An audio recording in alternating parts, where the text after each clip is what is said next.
Marvel Comics recently released the following variant cover for its upcoming Spider-Woman comic book. Upon seeing it, the internet lost its collective mind.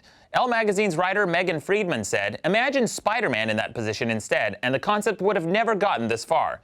And according to IO9, if it's inappropriate for a male character, it should also be inappropriate for a female character." Even Time Magazine weighed in on the controversy, saying a male hero would never be placed in the same physical position. Except he already has. Oops. Welcome to the best show in the universe. I'm Maddox. The cover of The Amazing Spider-Man number 30 had the following cover on it, in the exact same pose as the controversial Spider-Woman cover, except over a decade ago, and nobody cared or even noticed. Yet when Marvel Comics dares release a variant cover by famous Italian artist Milo Manera, people were tripping over themselves to be offended. Everyone from Time, The Guardian, and Slate to Daily Mail, Entertainment Weekly, and even E! Covered the story. The reason? Well, according to Rob Bricken from IO9, even the dumbest, horniest teenage boy on the planet knows that there's no fabric on this earth that could possibly cling to Jessica Drew's individual buttocks like that. Yes, in a world where a woman is injected with radioactive spider blood and develops superhuman speed, agility, and stamina, the hardest thing to believe, apparently, is that no real fabric could possibly adhere to her contours like that, right, dipshit? Bricken goes on to criticize the cover, saying that she looks like she's wearing body paint, and that's a big no-no for an industry still trying to remember that women exist and perhaps read comics and also don't want to feel completely gross when they do so. First of all, when you assume that covers like this are made strictly for the benefit of teenage boys, you're being heterosexist. You're assuming that there are only straight comic book readers and that they are all either strictly male and heterosexual or female and heterosexual.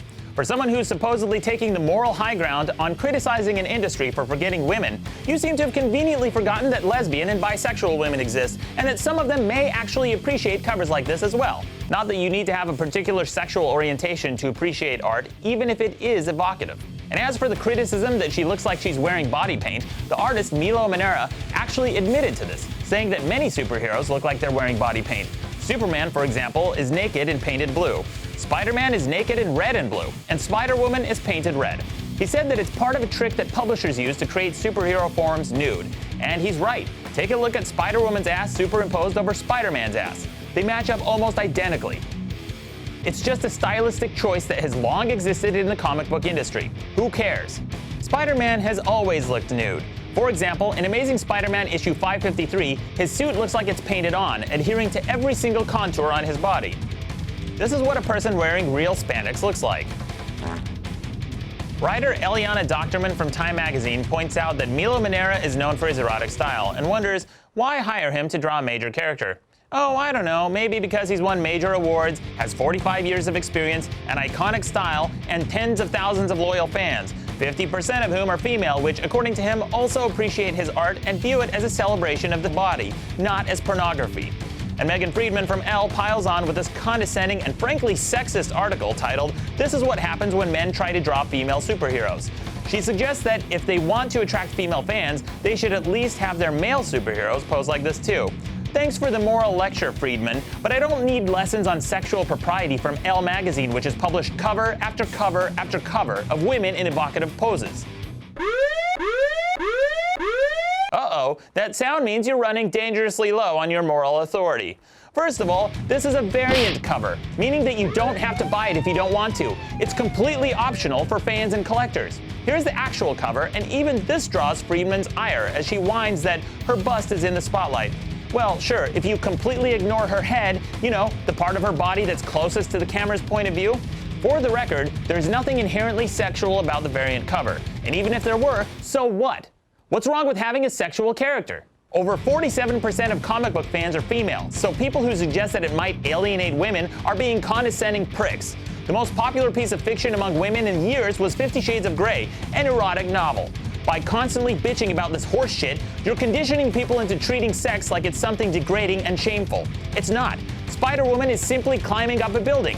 If you don't want to sexualize her, then don't sexualize her. Sexualization occurs inside your mind, and anything can be sexualized if you want it to be. For example, some people eroticize feet or hands. I don't know why, but they just do. There isn't anything inherently sexual about feet or hands or any other body part, including breasts, asses, penises, and vaginas. It depends entirely on context. If that weren't the case, then straight male doctors who were performing life-saving breast cancer operations would have boners. Clearly they don't, so there must be something more to an image in order for it to be sexual. Context matters, you morons. Some people consider this painting of Spider-Woman as her presenting herself. But the important part of that sentence is some people. Spider-Woman isn't presenting herself to an imaginary enclave of onlookers any more than Spider-Man is presenting himself to the criminals he just apprehended on the cover of his comic. In context, Spider-Woman and Spider-Man are simply crawling about, not doing anything inherently sexual. There is a movement on the internet called the Hawkeye Initiative that thinks it's cute to take male characters and draw them in the same pose as women. However, when Elle magazine can find a problem with the cover as innocuous as this, I can only imagine the apoplectic shit fit they would have thrown if they drew Spider-Woman in a male pose that had her spread eagle like this.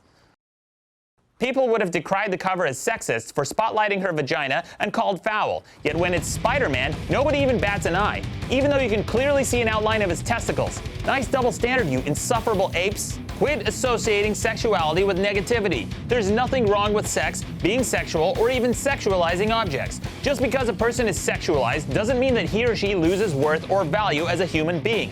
If you think they do, then you're warped and you need to have a healthier view of sex. Quit demonizing what is arguably the most human aspect of humanity. That's it for now. Until next time, I'm Maddox.